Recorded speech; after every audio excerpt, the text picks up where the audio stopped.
மகாராஷ்டிராவில் 12ஆம் வகுப்பு தேர்வு முடிவுகள் வெளியீடு. 91.8% மாணவ மாணவிகள் தேர்ச்சி. மகாராஷ்டிராவில் 12ஆம் வகுப்பு தேர்வு முடிவுகள் மே 5ஆம் தேதியான இன்று வெளியிடப்பட்டது.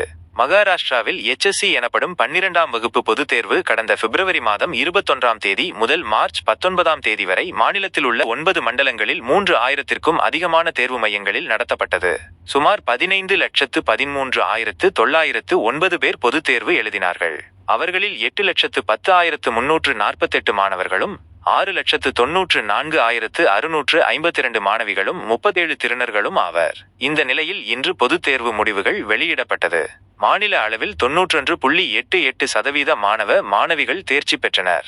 மண்டல வாரியாக தேர்ச்சி விகிதம்: புனே 91.32 விழுக்காடு, மும்பை 92.93 விழுக்காடு, நாக்பூர் 90.52 விழுக்காடு, அமராவதி 91.43 விழுக்காடு, லாத்தூர் 89.46 விழுக்காடு, சம்பாஜி நகர் 92.24 விழுக்காடு, கொங்கன் 96.74 விழுக்காடு, நாசிக் 91.3 விழுக்காடு, கோலாப்பூர் 93.64 விழுக்காடு. மாணவ மாணவிகள் மற்றும் திருநர்கள் ஆகியோர் அதிகாரப்பூர்வ வலைத்தளத்தை பார்வையிடவும்.